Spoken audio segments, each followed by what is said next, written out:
Asal-usul ikan duyung. Cerita dari Sulawesi Tengah.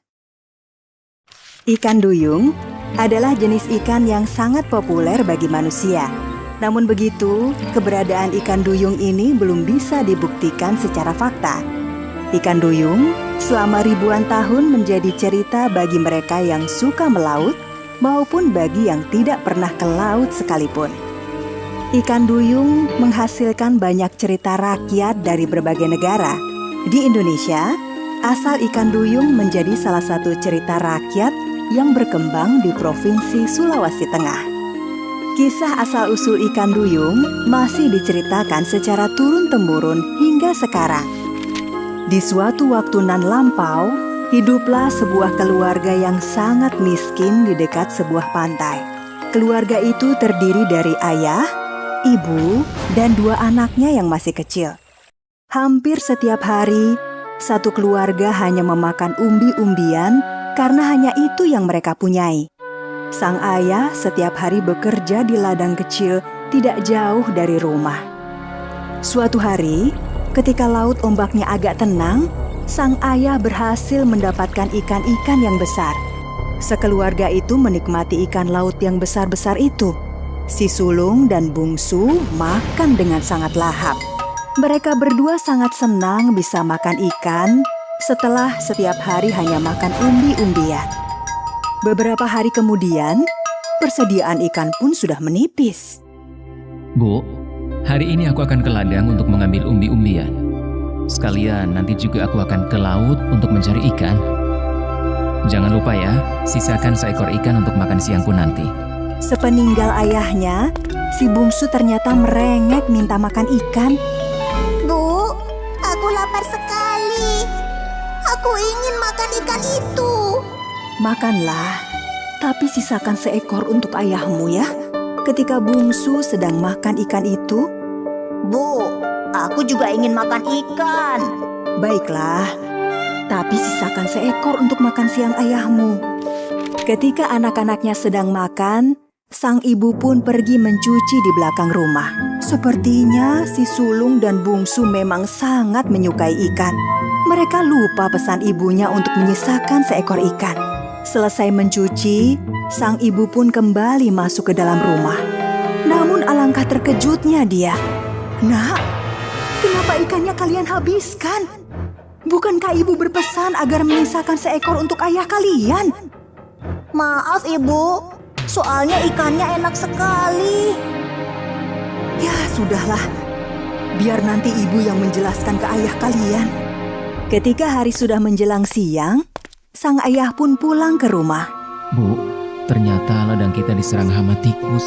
Semua umbi-umbian habis.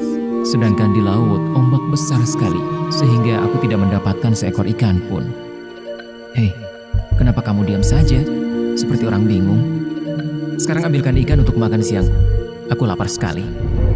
Bang, anak-anak kita tadi sangat lapar. Mereka memakan ikan itu. Tapi masih ada seekor kan? Cepat ambilkan. Aku lapar sekali. Semua ikan sudah habis dimakan anak-anak. Apa? Dasar kamu tidak bisa dipercaya. Bukankah aku sudah berpesan kepadamu?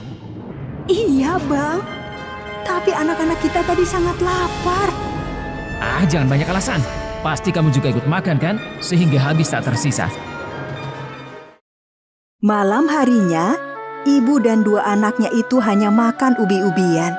Ayahnya pergi keluar rumah karena masih marah. Maafkan kami, Bu.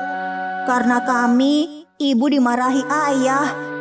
Sudahlah, kalian makanlah ubi-ubi ini. Besok pasti ayah sudah tidak marah lagi. Pagi harinya, ketika langit masih agak gelap, sang ibu itu memandangi kedua anaknya. Terbersit rasa kasihan melihat kedua anaknya yang masih kecil. Diam-diam, sang ibu pun melangkahkan kakinya menuju laut. Sulung dan bungsu yang tidak melihat ibunya pun bertanya kepada ayahnya. Ayah, Ibu di mana? Mungkin ke laut mencari ikan untuk kalian. Sulung dan bungsu pun segera pergi ke laut mencari ibunya. Ibu! Ibu! Ibu di mana? Kami lapar sekali. Tidak berapa lama kemudian, sulung dan bungsu melihat ibunya datang. Ibu, ibu kenapa berada di dalam air? Ibu mencari ikan untuk kalian. Nah, bawalah pulang ikan ini. Kalian pasti sudah lapar kan? Tapi kenapa ibu tidak ikut pulang? Kalian pulanglah dulu. Nanti ibu menyusul. Sesampainya di rumah, sulung segera memanggang ikan-ikan dan memakannya bersama adiknya. Sedangkan sang ayah hanya tidur-tiduran di teras rumah. Hingga malam tiba, sang ibu tidak kunjung pulang. Si sulung dan adiknya pun tertidur. Pagi harinya, sulung dan bungsu segera mencari ibunya di laut. Ibu! Ibu! Sulung dan bungsu sangat terkejut melihat sosok manusia setengah ikan yang datang di hadapan mereka. Wajahnya memang sangat mirip dengan ibunya. Kamu siapa? Nak, aku ini ibumu. Ibu sengaja berwujud seperti ini agar setiap hari bisa mencarikan ikan untuk kalian. Bohong! Kamu pasti makhluk yang telah memakan ibuku. Nak, ini benar ibu. Kamu pasti telah membunuh ibuku. Kamu makhluk jahat. Sang ibu pun sangat sedih melihat anak-anaknya berlari meninggalkannya. Namun sudah terlambat. Sang ibu sudah tidak bisa kembali ke wujud aslinya sebagai manusia. Sang ibu yang sudah berubah wujud menjadi setengah ikan itu hanya bisa menangis menyesali keputusannya. Dia pun kemudian berenang ke lautan lepas. Berenang ke sana kemari tanpa tujuan sambil membawa kesedihannya. Ibu yang berubah menjadi setengah ikan itu kemudian dikenal dengan nama ikan duyung. Asal-usul pohon sagu dan palem. Kisah dari Provinsi Sulawesi Tengah. Pohon sagu merupakan jenis tanaman pangan khas dari daerah Indonesia bagian timur. Sagu merupakan jenis makanan utama bagi sebagian besar masyarakat Indonesia yang tinggal di Papua. Sedangkan pohon palem lebih banyak dimanfaatkan sebagai tanaman hias. Biasanya, pohon palem banyak ditanam pada taman atau di pinggiran jalan. Pohon sagu dan pohon palem memiliki kisah asal-usulnya. Sebuah cerita rakyat dari Donggala, Provinsi Sulawesi Tengah, akan menceritakan bagaimana awal mula pohon sagu dan pohon palem. Pada suatu masa, hiduplah sebuah keluarga di tepian hutanan lebat. Keluarga itu hidup sederhana pada sebuah gubuk. Untuk memenuhi kebutuhan sehari-hari, si suami biasanya pergi ke hutan memetik buah-buahan yang sudah masak. Jika tidak ada buah-buahan, si suami juga menangkap hewan-hewan hutan dengan cara dijerat. Sayangnya, si suami jenis manusia yang agak pemalas. Dia hanya pergi ke hutan jika persediaan makan sudah habis. Selama persediaan makan masih tersedia, maka ia pun bermalas-malasan saja di rumah. Hingga suatu hari, Dik, sepertinya aku akan membuka lahan untuk berladang. Aku sudah mulai bosan dengan keadaan kita sekarang. syukurlah Bang. Dengan begitu kebutuhan kita bisa lebih terjamin. Keesokan harinya, si suami pun berangkat ke hutan untuk membuka lahan. Si suami tersebut masuk agak ke dalam hutan, mencari lahan yang tepat untuk dibuka. Hingga akhirnya, dia melihat sebuah danau kecil. Lahan ini sepertinya tepat untuk dijadikan ladang, dekat dengan danau, sehingga aku tidak kesulitan mencari air. Tapi aku akan istirahat dahulu sebentar. Suami itu pun duduk di bawah sebuah pohon. Dia senang sekali melihat danau yang airnya jernih itu. Udara yang sejuk dan rasa lelah membuatnya tertidur. Dia terlelap hingga hari menjelang sore. Duh, aku ketiduran. Tapi tidak apa-apalah. Besok saja aku mulai menggarap lahan ini. Menjelang malam, suami sudah kembali ke rumahnya. Bang, apakah kamu sudah menemukan tempat untuk dijadikan ladang? Tentu saja, Dik. Lahan itu sangat bagus. karena dekat dengan danau, meskipun agak jauh dari rumah. Besok aku mulai menggarap lahan itu. Esok harinya, Biarlah aku istirahat sejenak. Aku lelah sekali. seperti kemarin, dia tertidur lagi hingga sore hari. Hal itu terjadi berulang-ulang hingga sebulan lamanya. Tidak ada yang dikerjakannya selain tidur di pinggir danau. Bang, sudah ada sebulan lebih. Bagaimana perkembangan ladang yang abang kerjakan? Sudah lumayan bagus, Dik. Tidak lama lagi kita akan panen. Syukurlah, Bang. Lagi pula persediaan makanan kita sudah hampir habis. Tetapi si istri curiga karena tahu suaminya seorang pemalas. Keesokan harinya, dengan diam-diam, dia dan anaknya membuntuti suaminya. Betapa terkejutnya si istri. Dia tidak melihat ada ladang di sekitar danau. Dia semakin terkejut ketika melihat suaminya hanya tidur di bawah sebuah pohon. Abang, kenapa hanya tidur saja di sini? Mana ladang yang abang katakan itu? Ladang itu akan segera aku kerjakan, Dik. Jadi, selama ini abang hanya menipuku. Aku tidak tahan lagi, Bang. Abang sungguh pemalas. Lebih baik aku tenggelam saja di danau itu. Belum sempat si suami mencegahnya, istrinya telah melompat ke dalam danau. Ibu, jangan tinggalkan aku. Aku ikut, Ibu. Si suami tidak percaya dengan apa yang dilihatnya. Istrinya telah menceburkan dirinya ke dalam danau. Bahkan, anak satu-satunya telah melompat ke dalam danau sebelum sempat dicegahnya. Ketika hendak menyelamatkan istri dan anaknya, si suami terkejut melihat dua batang pohon tiba-tiba muncul di tempat anak serta istrinya tenggelam. Pohon yang muncul di tempat istrinya tenggelam itu kemudian dikenal dengan nama pohon sagu. Sedangkan pohon yang muncul di tempat anaknya tenggelam dikenal dengan nama pohon palem. Legenda Tadulako Bulili. Kisah dari Sulawesi Tengah. Pada zaman dahulu kala, tersebutlah sebuah desa yang bernama Bulili. Desa tersebut dipimpin oleh 3 orang Tadulako. Tadulako artinya adalah panglima perang. Panglima perang ini tidak hanya bertanggung jawab terhadap keselamatan desa, tetapi juga berperan sebagai pengambil keputusan-keputusan penting bagi warga desanya. Ketiga Tadulako tersebut berhasil membuat desa Bulili menjadi aman, tentram, dan damai. Cerita rakyat tentang 3 Tadulako tersebut berasal dari Provinsi Sulawesi Tengah. Provinsi ini beribu kota di kota Palu. Bagaimana kisah 3 Tadulako tersebut dalam memimpin desa Bulili? Mari kita simak bersama dalam cerita berikut ini. 3 Tadulako yang memimpin desa Bulili adalah Bantaili, Makeku, dan Molove. 3 Tadulako tersebut, seperti para Tadulako lainnya, merupakan orang yang arif dan bijaksana. Mereka tidak hanya ahli dalam berperang, tetapi juga mampu memberikan solusi bagi warganya yang sedang mengalami kesulitan. Di desa Bulili tersebut, tinggallah seorang gadis yang sangat jelita. Gadis tersebut bernama Moro. Kecantikan Moro terkenal hingga ke pelosok negeri.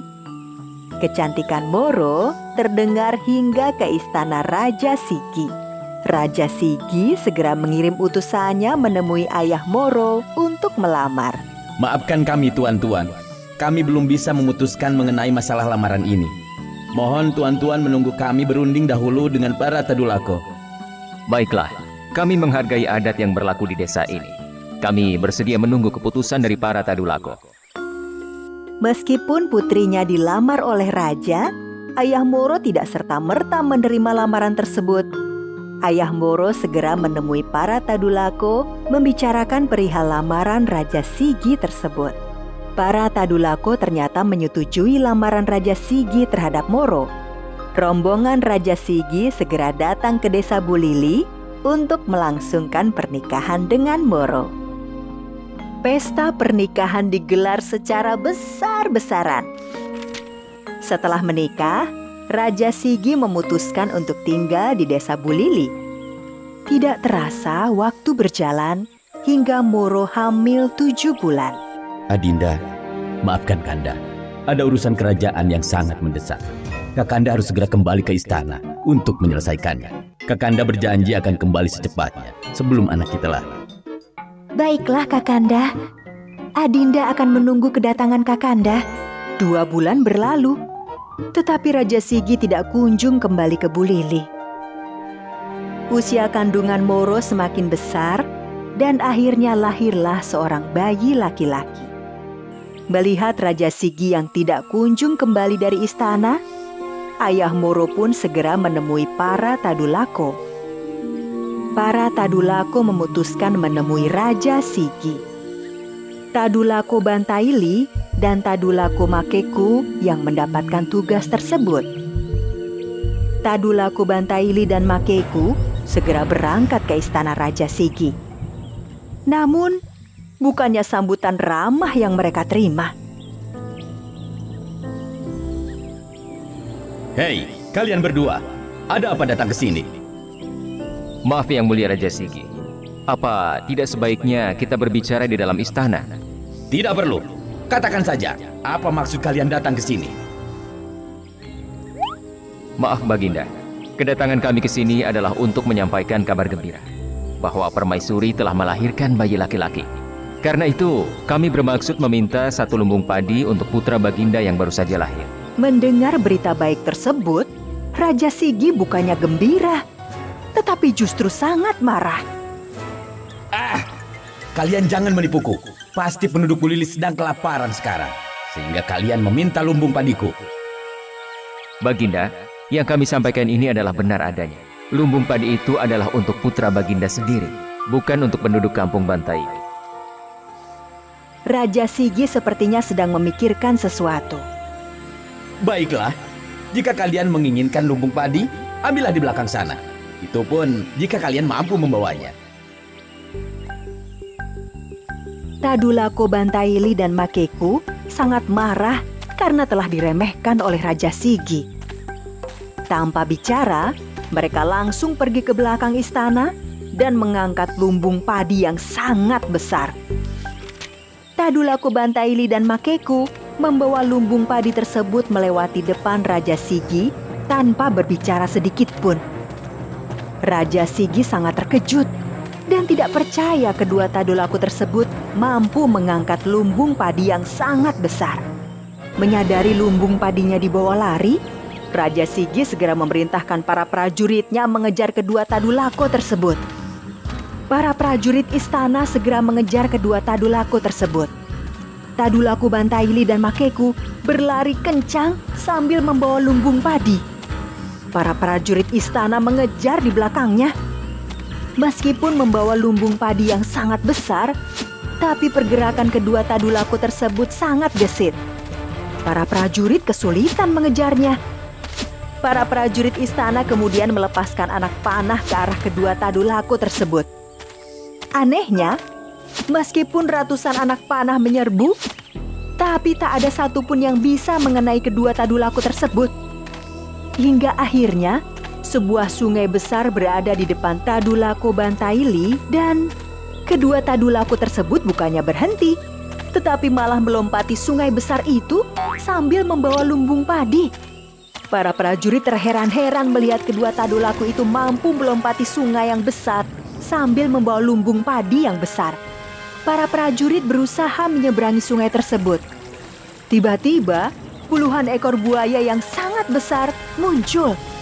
Para prajurit ketakutan dan lari tunggang langgang kembali ke istana.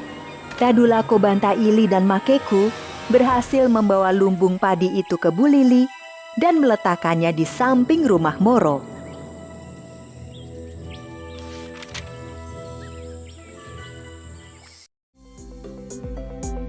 Halo teman-teman, subscribe di tombol merah di bawah ini ya. Like dan share juga di media sosial teman-teman. Dan satu lagi, isi komentar, usulan, atau saran juga ya. Terima kasih.